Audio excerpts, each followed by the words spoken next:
Jeħtieġ li l-Maltin u l-Għawdxin li għandhom in-negozju jew rabtiet kummerċjali oħra mar-Renju Unit ikollhom is-serħan tal-moħħ kif u bliema kundizzjonijiet se jsir il-Brexit.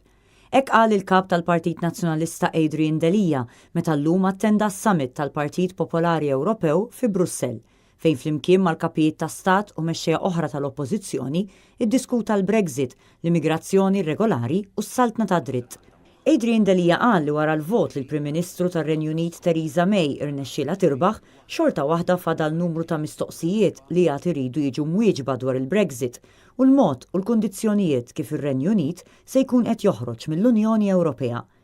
Huwa qal li jeħtieġ li jkollna l-komfort u s-serħan tal-moħħ tal-kontinwità tan-negozju.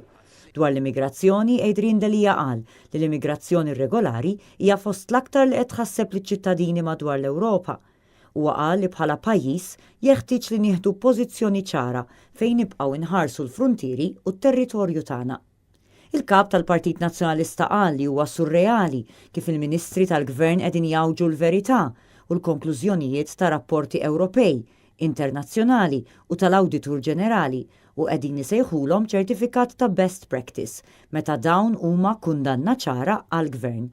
Adrian Delija qal li din is-sitwazzjoni hija ta' tħassib għal Maltin għaliex il-ħsara li qed issir lir-reputazzjoni ta' Malta se tispiċċa biex taffettwa ħażin lil pajjiżna.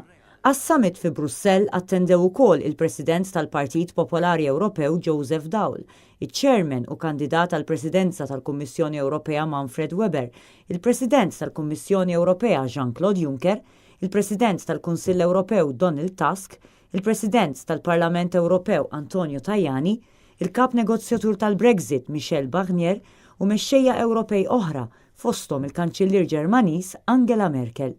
Qabel il-ftuħ tas-summit inżammet minuta silenzju b'tifkira tal-vittmi tal-isparatura fi Strasburgu. Matul dan is-summit tal-Partit Popolari Ewropew, il-kap tal-Partit Nazzjonalista Adrian Delija kien akkumpanjat mis-Segretarju Internazzjonali tal-Partit Rosalind Borch-Knight.